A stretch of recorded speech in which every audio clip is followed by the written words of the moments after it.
It's 1 minute past even. Yeah. So let's make a slow start. So welcome to the webinar of today on the use of additive manufacturing in tools for high pressure die casting. I'm not even sure what number of our webinar this is, around 20 maybe. Let's continue.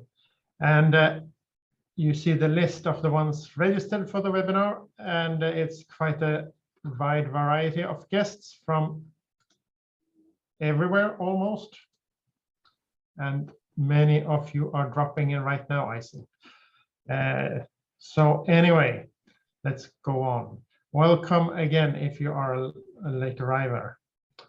And as you maybe know, if you're familiar with our webinars from before, we are running this webinar series and have been doing so for a year and will continue into next summer, every 14 days or about. And we are targeting the metal and polymer component manufacturing industry with competence developing webinars at an advanced level funded by the KK Foundation. And me talking is Stefan Brolin, a project manager here at the School of Engineering, and later on you will meet my colleague Madeleine Zetterlind, also a project manager in the project. But most of all, the important people of today. Firstly, in the order of presenting during the webinar, our industrial guest, Dr. Christos Economo from Uddeholm. A warm welcome to you, Christos. And then we will continue with Associate Professor Roland Stolt from JTH, and finally Professor Anders Jarlfors, also JTH, presenting, and then we will round up the webinar later on. And I guess the agenda of today, as you see, the presentation for 1 hour about, and then we will round up with a panel discussion where you are most welcome to join. And then we will wrap up in 1.5 hours. And please, unless you are the one talking, turn off your microphone during the meeting. And if you have questions during the presentations, do write them in the chat and we will address them either at the end of a presentation or more probably during the panel discussion. And please be active in our panel discussion as well. And we are recording the webinar. So if you don't want to be seen, have your camera off, and we will not record the panel discussion, so you can feel free to talk in the discussions later on. And if you're unfamiliar with Zoom, down to the left, you have the mute or unmute the microphone. You have start and stop the camera. And then further on to the right, you can click on chat and you open a chat box where you can write your questions then. And with that, I guess that was my last one. And by that, I introduce to you Christos that will start presenting. Thank you, Stefan. And again, a warm welcome to everyone that has joined lately. Thank you. Just 1 second so I can share my screen.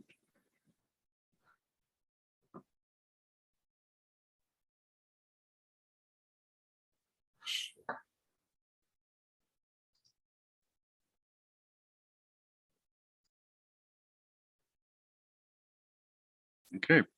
Can you confirm that you can see my? Yes. Yes. Thank you very much. And good morning to everyone, or hello wherever you are. And thank you for the invitation. And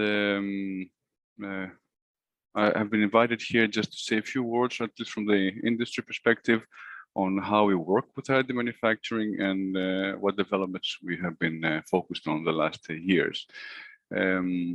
My name is Chris Konomu, and I've been working at the R&D of the home since 2016.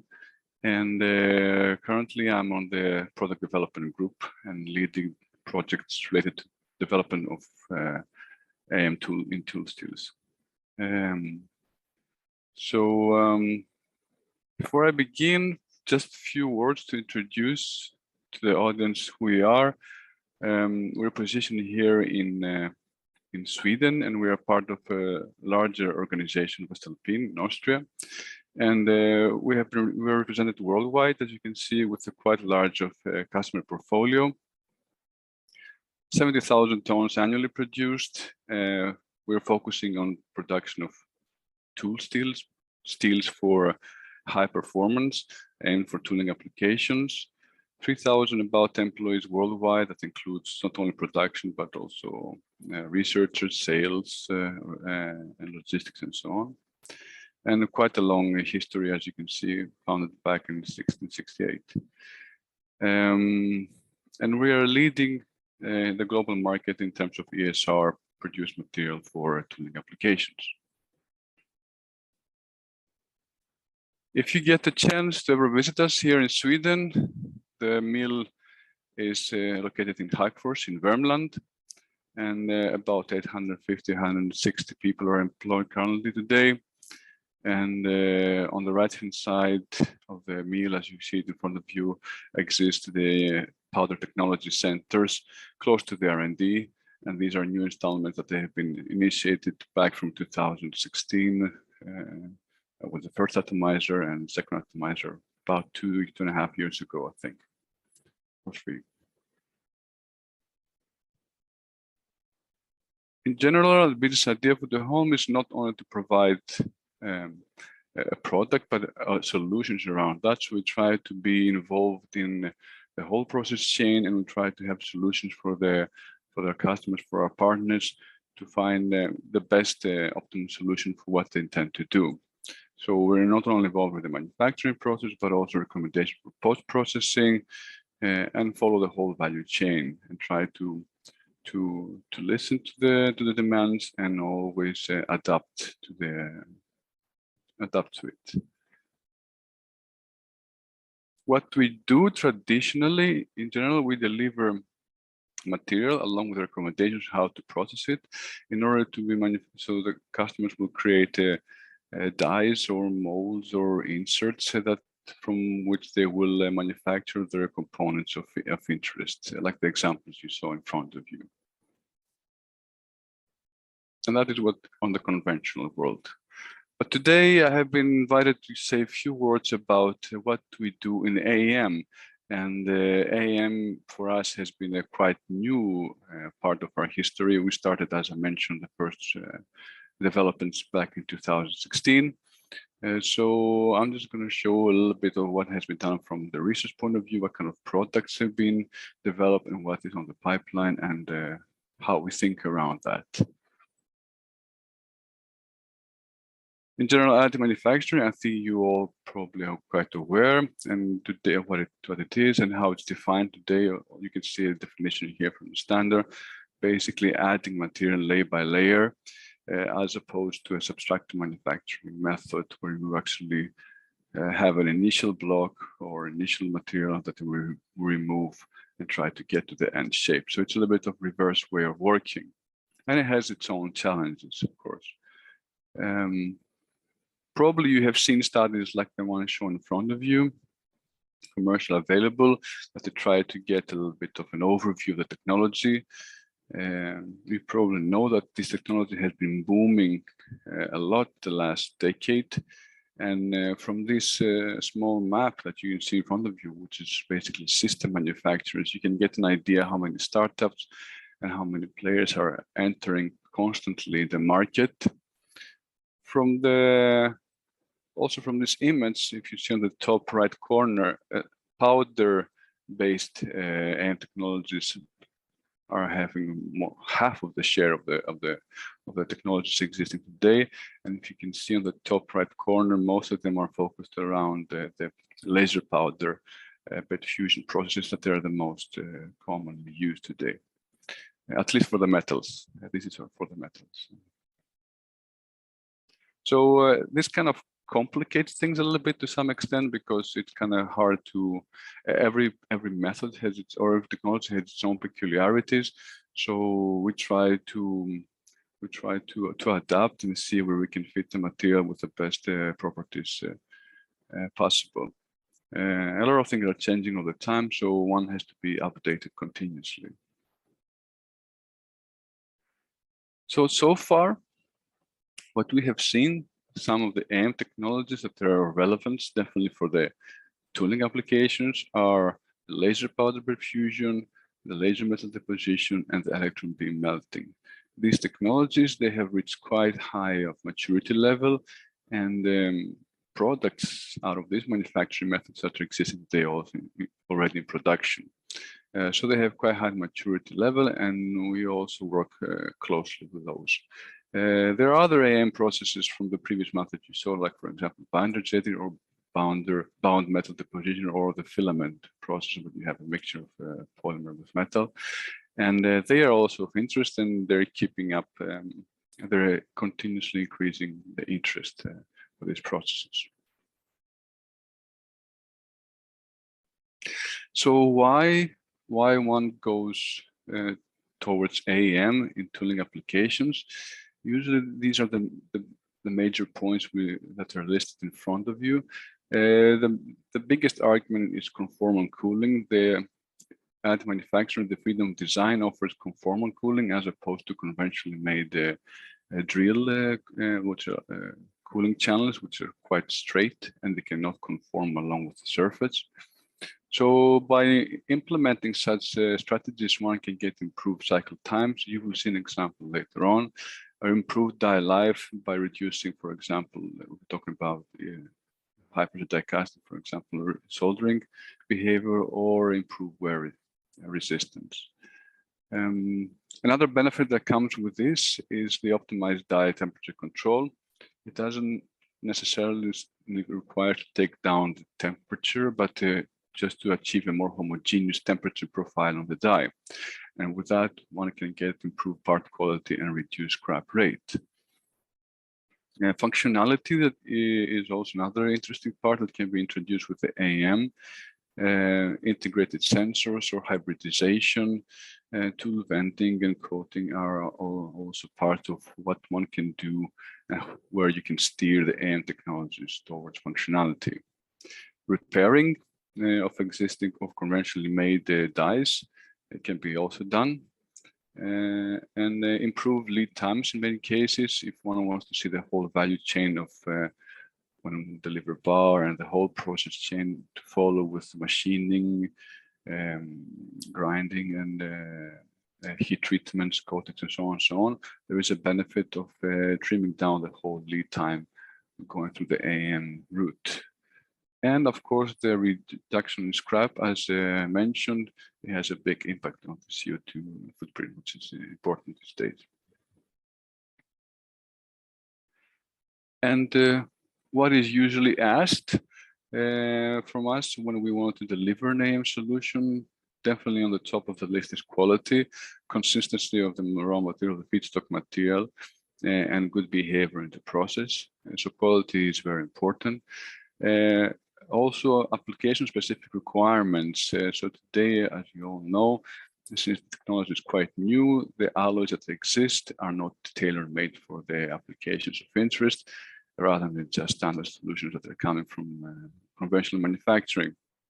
So there is still space to improve the material properties towards specific applications, like example, high corrosion resistance or porosity, toughness, and so on, depending on the application.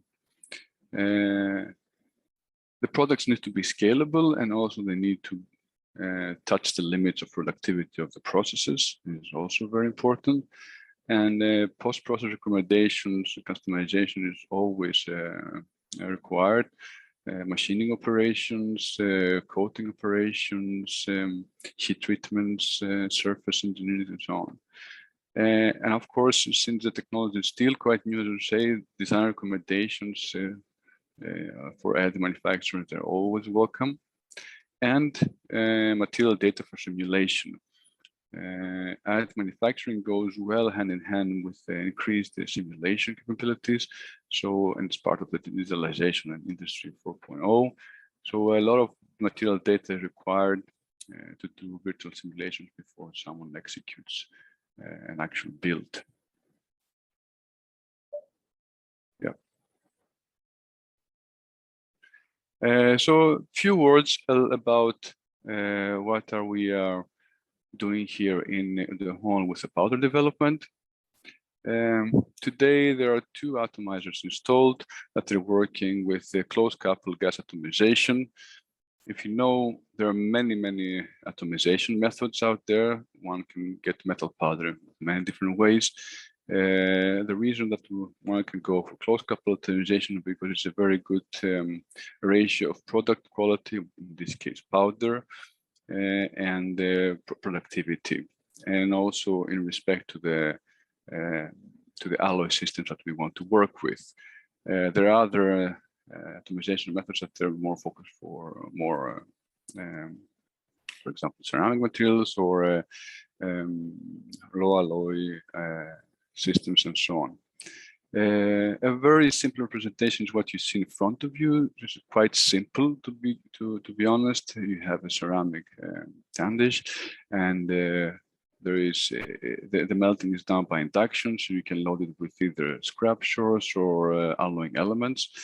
And then there is a tapping process, and the melt is running down and it's meeting the high pressure jet of the gas. It can be nitrogen or argon or another gas mixture.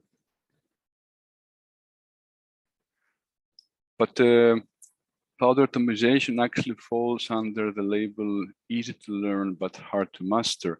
So just because it's quite so simple in principle, there are so many other parameters that one needs to take control.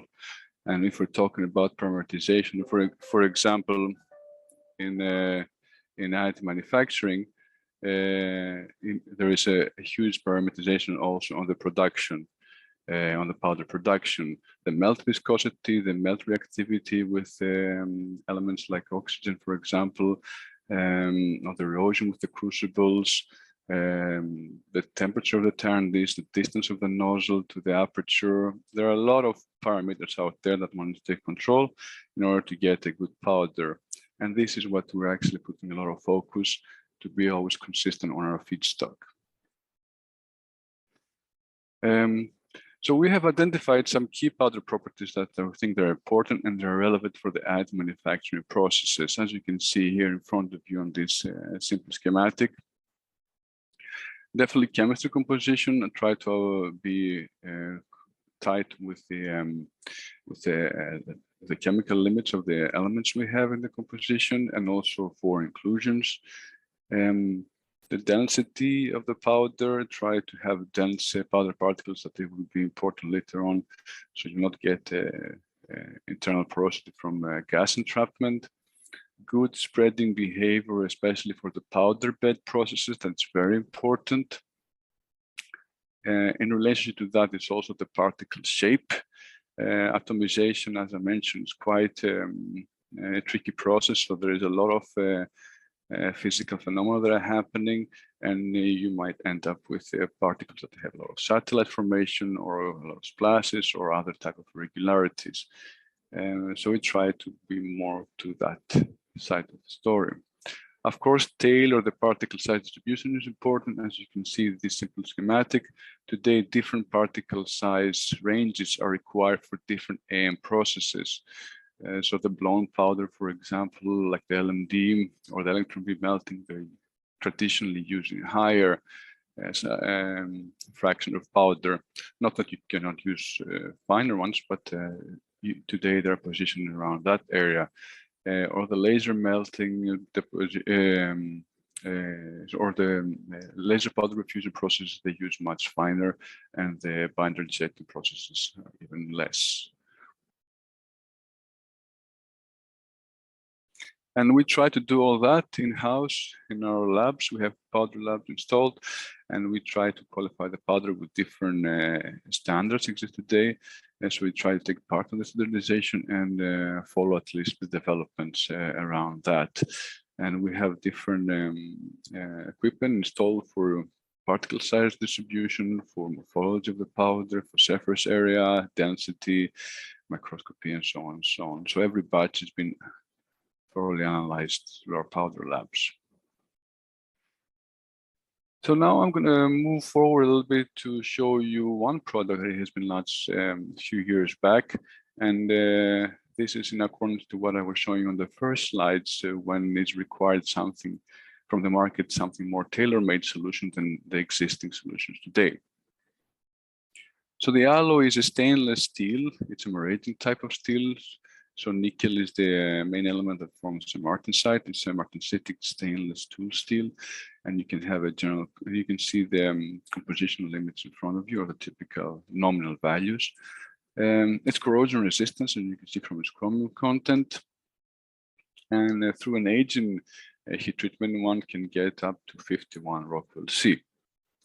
We have done quite a lot of work testing this product and this powder in many laser powder diffusion systems.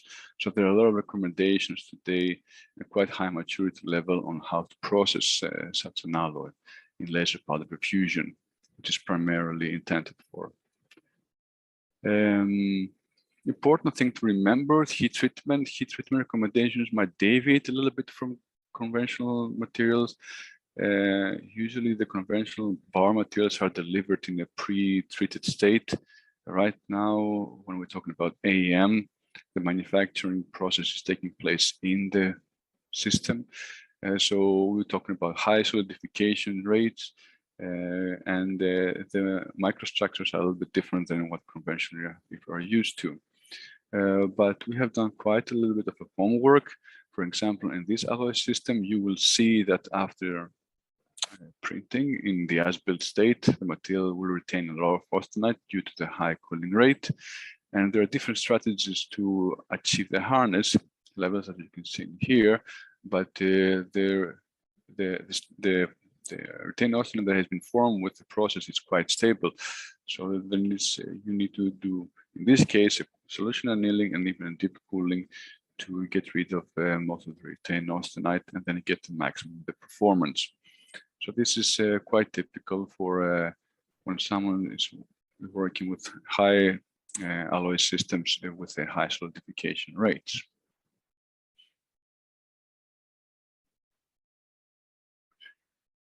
We have also done quite an extensive work around the process robustness, as you can see on the pictures below. Try to see how the material behaves, because there was a lot of discussion around AEM and reproducibility and quality. So as you can see in the picture below, we have done quite a lot of work of trying to validate the process robustness with this alloy system, and we get very good results. As you can see here, we're talking about, in this case, on the maximum hardness around 51 Rockwell C, and we get very good toughness and very consistent, and it's quite insensitive to the build direction, as we see with other alloy systems, especially when they are on the FCC. And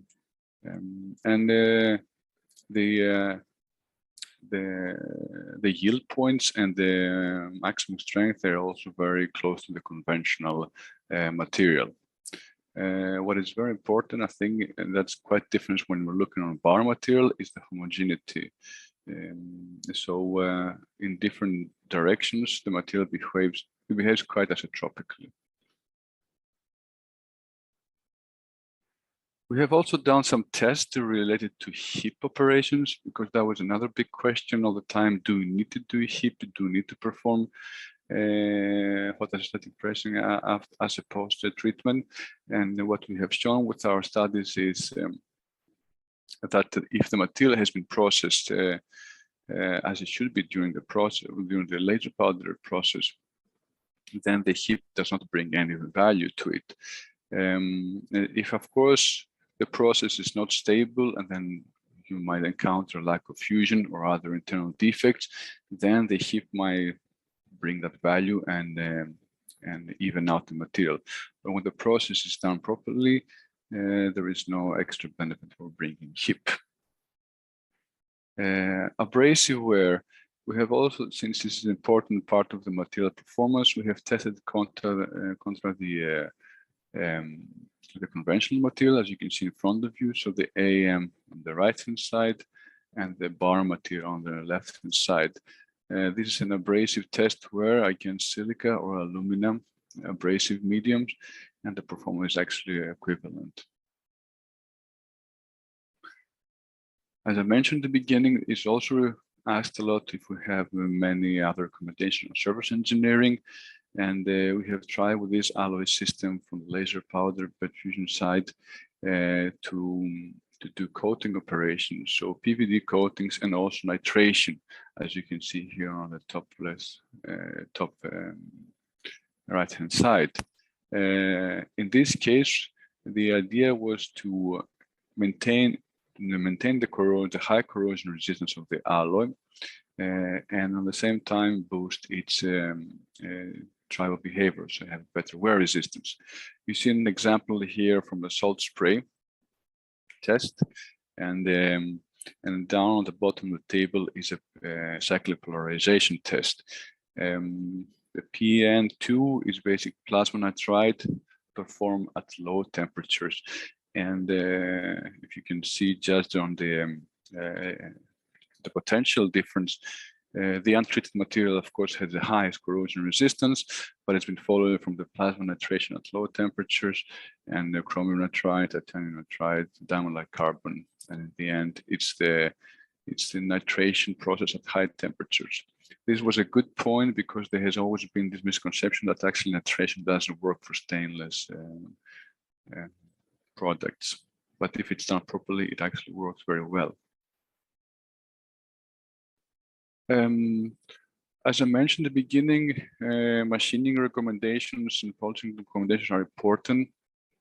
We all know that the surfaces after printing, they are not workable surfaces. They're quite rough. So there is definitely need today post-treatment operations, and machining is one of them. But we're talking about soft milling, and then we have recommendations for that to achieve a more workable surface. And one can follow that up with getting in this specific alloy system a high gloss surface finish A1 quality. You can see an example here. On the right, on the top side, you can see how an as printed surface would look like, and how it would be done after machining and polishing to go down to this A1 level.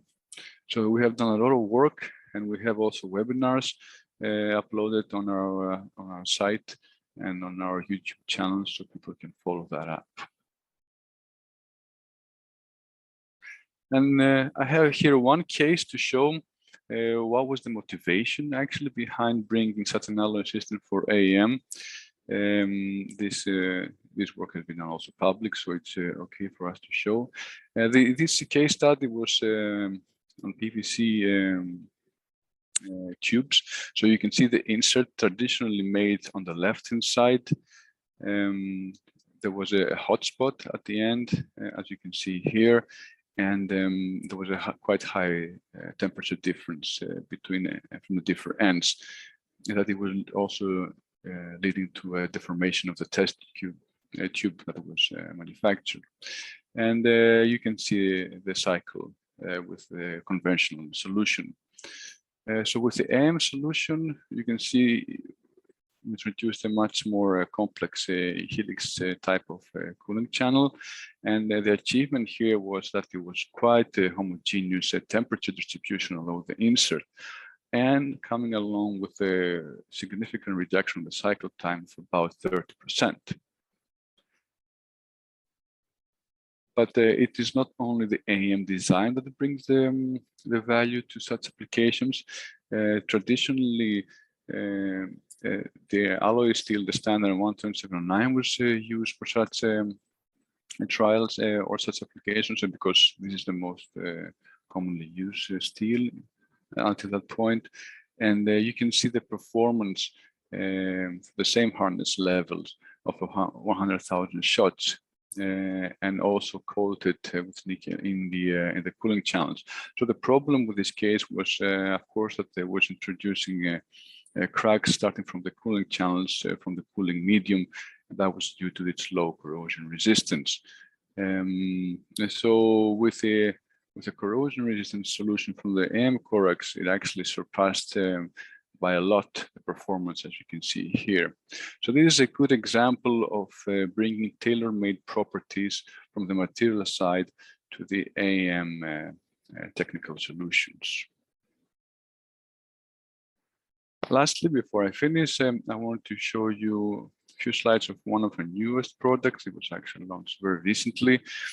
So we have been also working with another process, powder bed process, the electron beam melting. And for that, we have brought another material that has been very widely used in our cold work applications, the vanadium 4.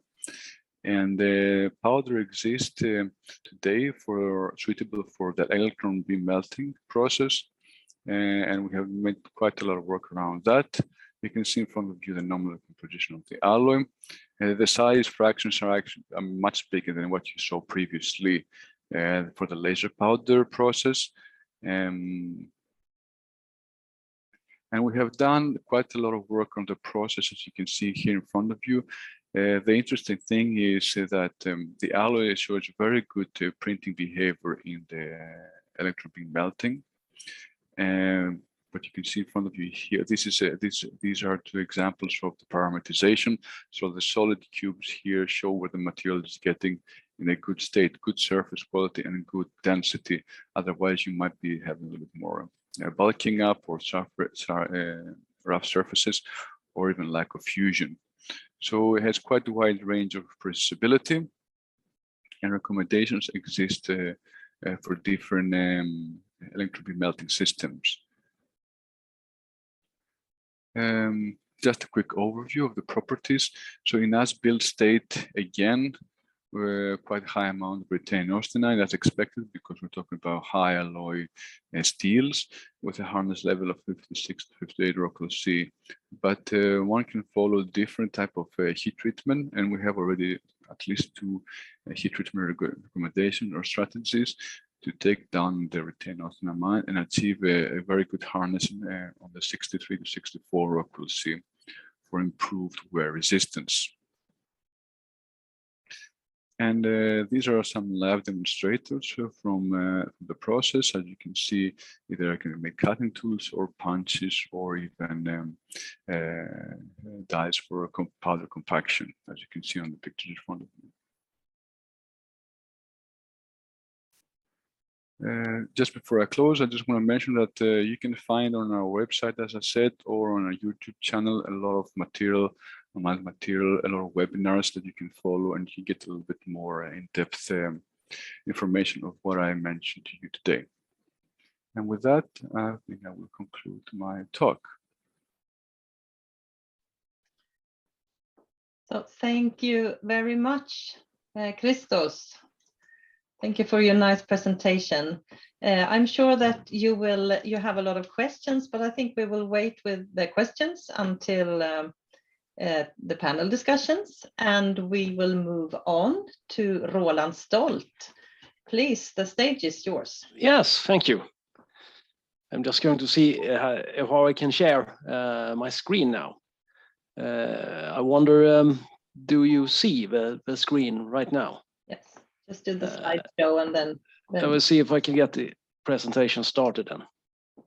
So does everybody see the presentation screen? Looks very good. Thank you. Okay, well, let's get started then. We have we are going to talk about the design aspects of AM tooling, and I'd like to start with taking some examples of printed tooling. We can see here are some. We have is from the company 3D Met Print in Älmhult. It's a true SLM enthusiast, Erling Svensson, who started that company together with Nada Sami a couple of years back. And he has made some interesting tooling. There is one for injection molding, as you see here, This is a plastic part, some interesting pattern here. You see all the ingates. Hope you see what I'm pointing, but there are some ingates, and these are very elaborate cooling channels inside to keep down the temperature and make it the cycle shorter, so that you can cool off the injected plastic faster. It is printed in one piece. It seems that this stripes here, it's banded the surface, but that could indicate that it has been machined, but it hasn't. It is due to the scanning pattern on it. Now this was made out of maraging steel, but I think today AM Corax would have been a very good choice for this application. For injection molding. We have another example here, which we've done at the JTH in Jönköping. It is for injection for high pressure die casting of some aluminum test samples. We will talk more about that later. We have C here also from 3D Matte Print in Älmhult. It is a sheet metal pressing tool that has been tried, and as you see, it's not solid. It's a pattern, a lattice pattern inside, making it a lot lighter. The amount of metal is not so high as in a normal pressing tool, but still it has the sufficient wear resistance for this particular application it was in. There are also other examples, as here I found in a paper. I've not seen these things in a real life, but it is a matrix for extrusion, metal extrusions like aluminum profiles and so on. There they have fitted in some cooling channels inside, very intricate, to keep the temperature of this die down, and thereby they can increase the speed and get a higher productivity out of the process. So, and there are many more, but as you see, the number of applications in AM tooling are increasing. We have done something ourselves here at JTH last year. We had a thesis going on a injection molding tool. It was together with the company Plastsystem, and it's in Anderstorp, I think. That I had two students here that made a conventional tool for, if you see the red areas here. They are some quite simple product. They are plastic hooks only, but it has two side actions. The tool, the side actions are sliding in these slots here, and they managed to fit in some cooling channels inside, and also lighten it up considerably by putting in a honeycomb pattern inside. So the sort of amount of material decreased a lot, and it was not manufactured in real life, unfortunately. So they just made a study of it in their thesis. We have our own tool here that I talked briefly about before for high pressure die casting. The idea is that we take our dies and put some inserts in them for print. The reason for doing so is we could not print the whole die because it's over 400 millimeters long, and our printer cannot accommodate so much. The maximum is 250 millimeters. So we had to instead print inserts. So in a way, it's the inserts inside the inserts in this tool. But what we could do is to fit a conformal cooling channel inside. So we can, to see at the bottom part of a picture here, that we can duct oil inside, and thereby making the temperature in the tooling, in the die surface more even. we will talk more about that later. But here is the inserts as printed. As you see, they are not ready at this stage. The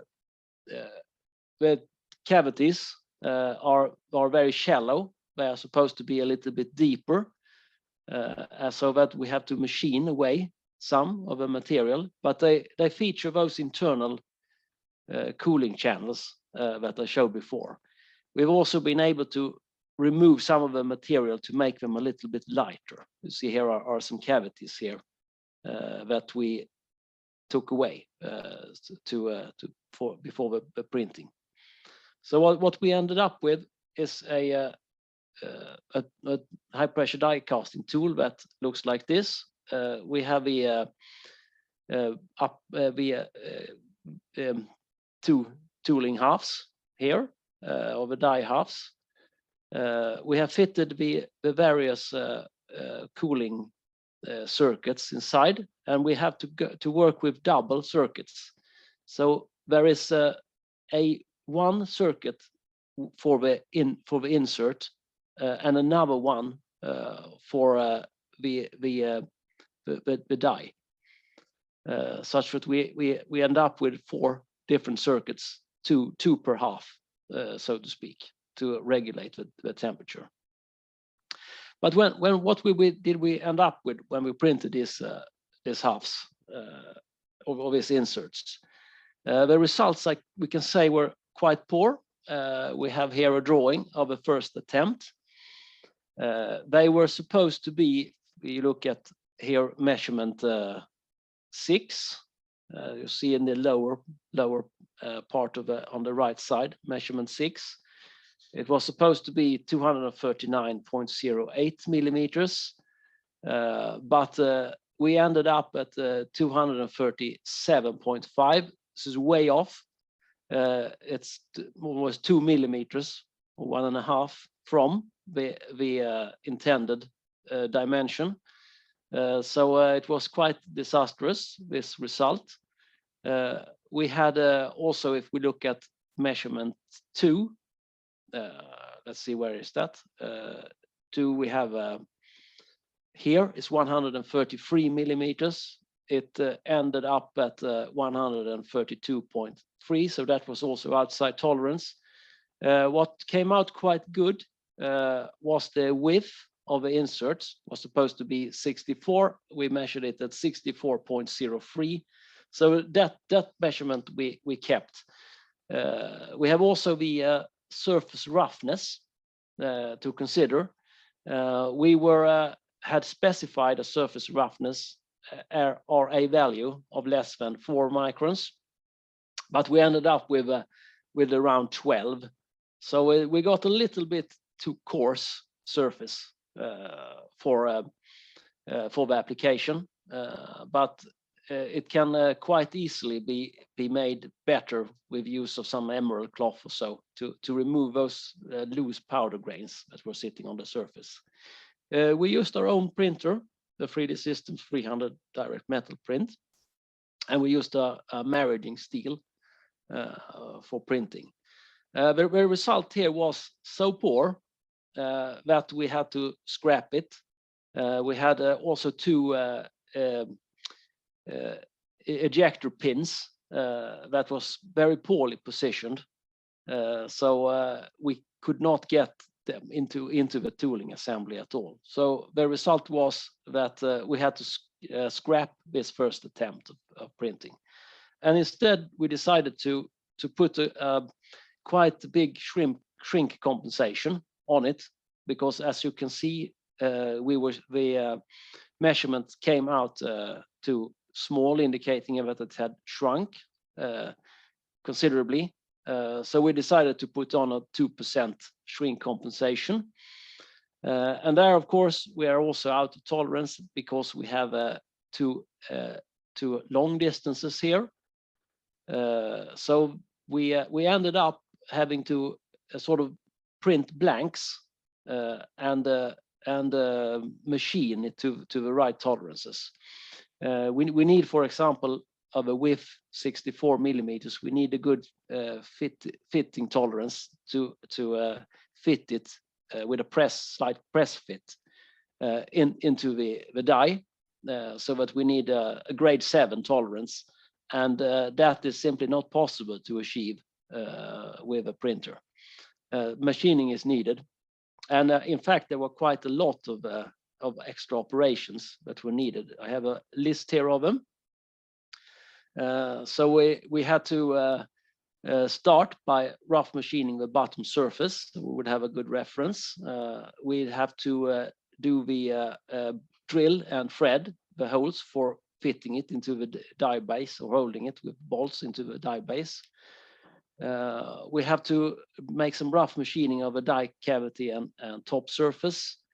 Also rough machine the fitting surfaces, and drill the precursors for the ejector pins, which we did by wire electric discharge machining, to make this quite a delicate, a good tolerances, both in dimension and positioning, was more than we could achieve with a printer. So it was better to just not print them, drill precursor holes, and then wire discharge machine the holes through for the ejector assembly. We did thread the attachments for the cooling channels. We did after that we did some edge hardening in an induction furnace to get the it was a maraging steel, so by edge hardening we managed to get the hardness up to 53 Rockwell C. And after that we did fine machining, and then some fine machining of a die surface and of a sort of the cavity surface, and then the wire discharge machining. This was done at a tooling firm near Stockholm. So they had to help us out with all this, but we did the printing in Jönköping. So in summary, the result of this example, it was that all the surfaces had to be machined. We had to arrive at these fine grade tolerances. It wasn't possible, nor in dimension or in shape. So it required some extra or secondary operations, and that was the same for the ejector assembly. But it can, however, the surface of the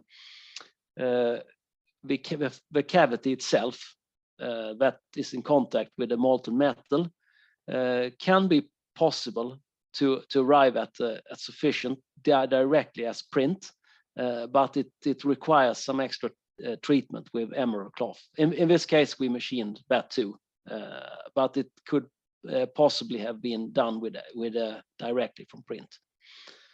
And I think that we had a problem because we utilized almost the whole printing envelope of a printer. It is 250 millimeters. We used up nearly 240, meaning that we are very near the edge of a building plate. So that was the result of that example. We have also made what we call a print-on experiment, which me and two colleagues published in the FIME conference now in the spring. It looked like this, that instead of making the whole die from printing, as I said, it's difficult to accommodate in the sort of the building envelope of a normal printer, and it takes a lot of time also to print lots of material, even if you can remove some of the material. This could be an option that we tried, to have a tool base, what is here called a block. On the right hand side you see it how it looked before printing. This is the lock of our machine. So this is about to go into the building chamber. The block is bolted on to a normal build plate, as you see in the picture on the right-hand side. We have drilled channels through to replicate those drilled channels of a die base. And then we send it into the printer. We have to fill up with powder around the area around the block, because now we have to recalibrate the printer to think that this top surface here of a block is actually the surface we're going to print on. So we will not start printing on the build plate. We will start printing on this top surface instead. So the whole area around here will fill up with powder, and then start printing and produce something that looks like this, as you see on the left-hand side. We have a structure that could be a core, for instance, in a high-pressure die casting tool that may be too thin to have a drilled channel through. Instead, we take cooling fluid from the drilled channel and duct it up into the printed structure, and thereby we will be able to protect this core by cooling it down properly. So it would last longer. We can also utilize printing for those geometry complex parts that are very suitable for printing, and do big die base using machining. So that could be a suggestion, and it has been published here. It came out yesterday in Procedure Manufacturing. It's open source, so everybody can look at that and see how it went. I wrote it together with Milad and Dimitrios, who was also here in this session I saw. So that's an option instead. And here we have a lot smaller. It's easier to control the tolerances and so forth. We did also a literature study, and it seems that this is quite rare. It's not published much about this printing on things, on die bases. But what I have come into contact with is that there are companies who do this, but they don't tell. I know, for instance, one company that I won't mention the name, but they make hydraulic cylinders and so. They have started using this in a special application. So it's getting more common, but it's not so easy to find material about it. And that was actually the last slide. So two different applications that we have had difficulties with printing a big enough insert. It went better in the case with the injection molding, because then the whole tool could be printed directly. We did not have to worry about tolerancing and fitting and so on. So that is really more suitable for printing. High pressure die casting tooling are quite big and bulky, and therefore perhaps more difficult to handle in printing. So thank you very much, Roland. Yeah, thank you. Very fine presentation. I see we have a question in the chat, but I think we will save it for the discussion and let Anders come on stage. Please, Anders. Thank you very much, and I will try to do this smoothly since we are a little bit behind schedule. Yeah. But while you are doing that, I can also say that all the info, the presentations and all the suggestions on articles and so on, we will have on the Padlet that will be sent out to you. So you will have all that information, how to get to learn more. Now, Anders, please. Yes, I presume that you see my screen. Yes. Yes, perfect. So I will talk a little bit about the use of conformal cooling in high pressure die casting. And let's see if I can actually get this one to move forward. That is, yes, now it moves. So I will talk a little bit about the tooling. You will recognize this. It's the same design as Roland was talking about, but it's a different print and a different material. We'll talk a little bit about the design principle. We'll talk about the cooling capacity. We have measured also temperature distributions. And I will show some consequences on lead in and lead outs in the actual tooling itself. So first of all, we have here a tooling and a print, and as you can see, the tool which is printed on the print plate in the middle is printed in the opposite direction as we did at JU. And this also means that ejector pinholes and the die cavity actually was machined in this part. So again, we produced a blank. In this case, it was an EOS machine used for the print in this study. And the material is a more aging type of tool steel, a non-commercial version. Now, looking at the inserts, we have the upper and the lower die part, and in the drawings you can see the shaded tube or channel for cooling that goes around the actual insert and the part cavity. So it does not deal with the heat in and around the inlet. It only deals with what is happening inside the die cavity. And this was in order to see what you can and what you can't and what you should or what you shouldn't do in controlling the actual filling and solidification processing in high pressure die casting tooling. Now, first of all, the first little equation here, which says the D is equal to the square root of 2 times the thermal conductivity times the time divided by density and the specific heat. That is the distance a heat front or a heat input can travel in a material. Now, what you want to control in a system is depending on what time you have and where you put the channels. So if you look at the different time durations that you have in a casting cycle. So if you look at the filling process of a typical high pressure die casting cycle, if you want to affect the filling process dynamically, that means that you have 70 milliseconds typically to do something. And that means that your channel needs to be in the order of a millimeter below the surface. If you look at the solidification of this particular component that we had, then you have maybe 5 seconds, and that means you need to be closer than 9 millimeters.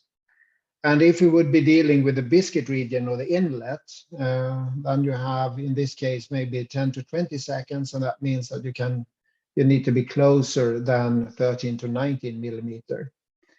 And there's also a little bit of a relationship. If you look at the control, you have a diameter and a distance also, which is advisable, and it's difficult to go closer to the surface than 1 diameter of the actual channel itself.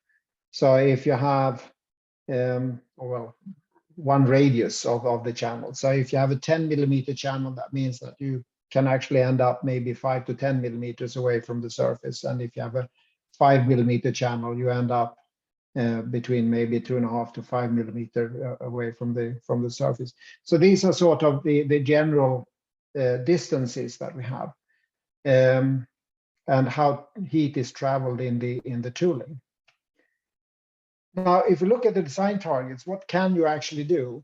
Well, if you look at the microstructure of your casting, that is something which is related to the cooling rate. So the secondary dendrite orange spacing, which is a characteristic measure for aluminium, it has a relationship to cooling rate, where it's proportional to 1/3 root of the cooling rate roughly.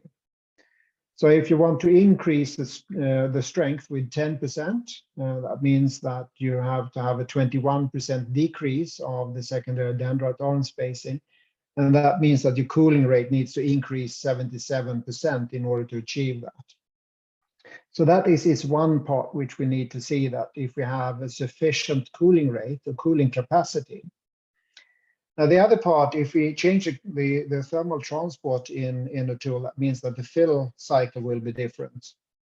But if we manage the temperatures in the runner and the gating systems, and also in the die cavity, will affect the die spray. And die spray is one of the main time thieves in the cycle of high pressure die casting.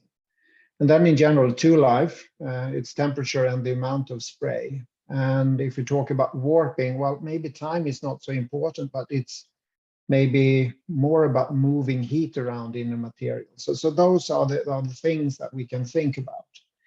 Now, in this case, the primary target was to look at what we could do and with the properties and how soundness was affected by the presence of this channel.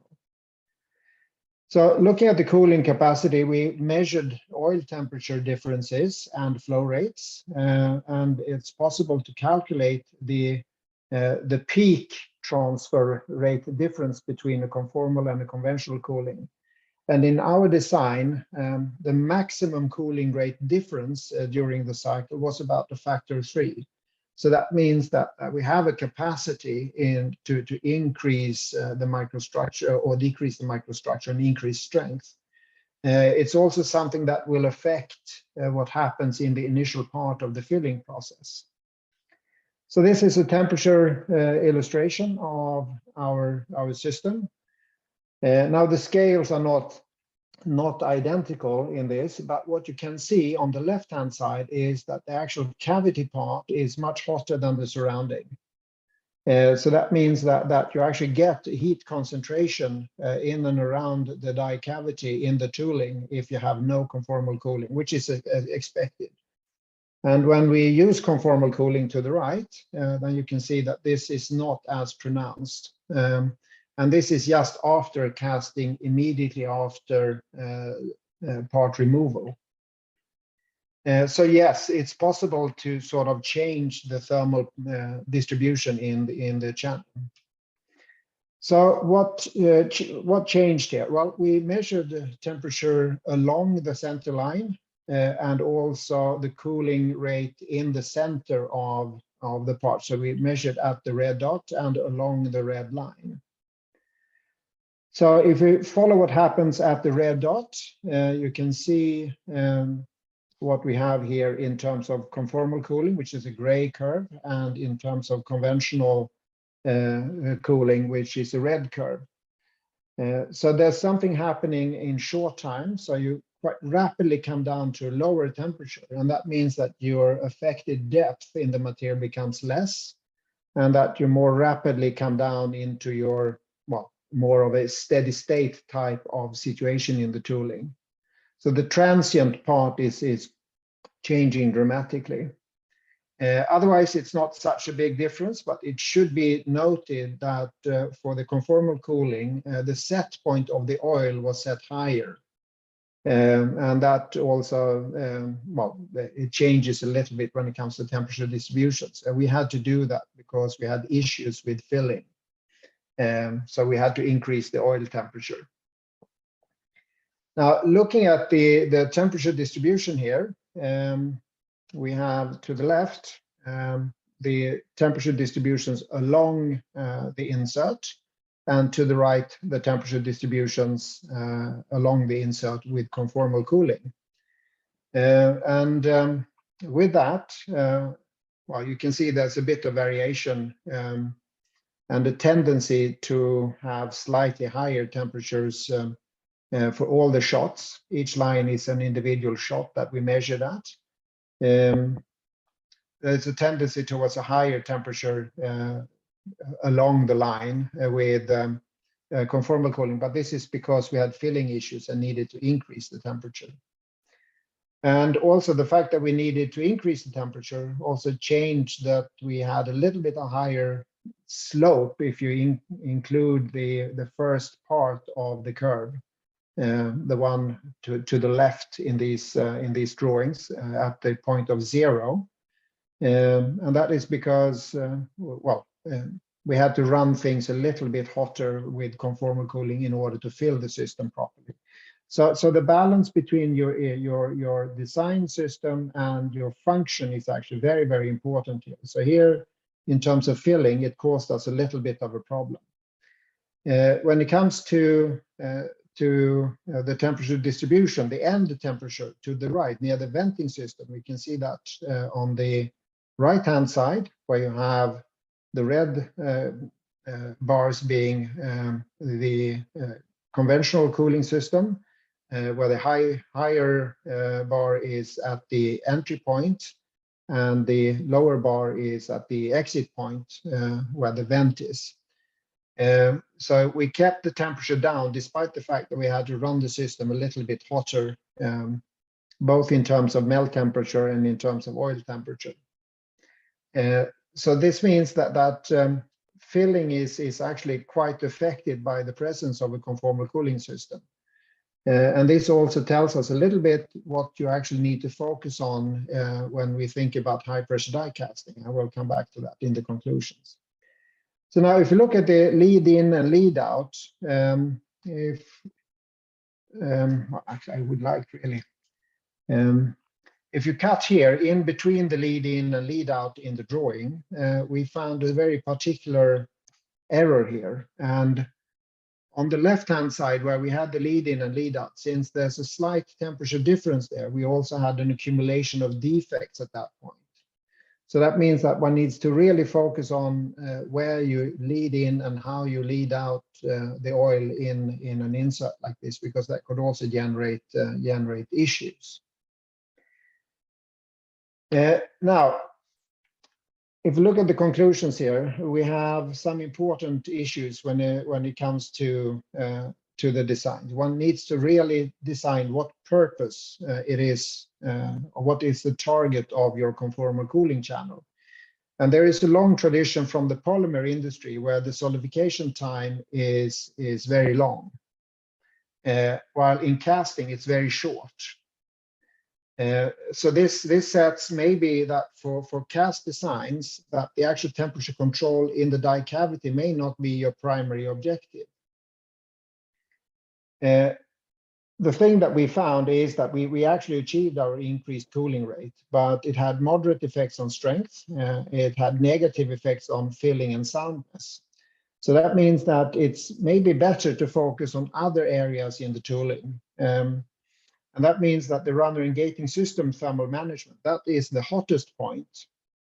And if you, for instance, look at a high pressure die casting, the biscuit area is an area which is the slowest cooling part. So managing temperature at the biscuit area may shorten your cycle time slightly. Controlling the temperature in the runner and gating system also will change your need for spraying. And that means that you will affect the general heat management of the part. And this also relates to the fact that the gating system is an overheated area, and that affects tool life. Other overheated components like core pins and such, which we have seen example from Christos today, is also an excellent part, because those really are getting overheated and you need to keep the temperature lower in those. So that is also something which is important. And one thing that has not been explored yet is the fact that often you think about removing heat in a tooling. Additive manufacturing can give you an option to not just remove heat, but actually to move heat. And if you look at the high pressure die casting tool, at the entry point, you have a lot of swelling because it's much hotter than the surrounding. If this heat that you get at the biscuit area could be moved around to other regions in the tooling, then you have a possibility to even out the temperature in the whole tool and change the warping. And as we have seen also with Roland's examples here, that you can change the morphology of the tool on the backside with honeycomb structures and lattice structures and such. That means that you can control your stiffness of the tool also. So this opens up a completely new design opportunity for us here when it comes to tool designs. It's just that we need to learn how to do it, when to do it, and where to do it, so to say. So with that, I would like to conclude my presentation. And I don't know if you want to say something now, Madeline. Of course, I would like to thank you for a fine presentation, Anders, and welcome everyone to join the panel discussion. And then I will leave it back to you again, Anders. Okay. And Christos and Roland, please. Yes, just a little bit of a check. Who's taking care of the chat right now? Are you doing that, Stefan? Yeah, I keep track of the chat. We can start with we have one or well, two questions from before. I think actually during Roland's session, and it says it's an off-topic question.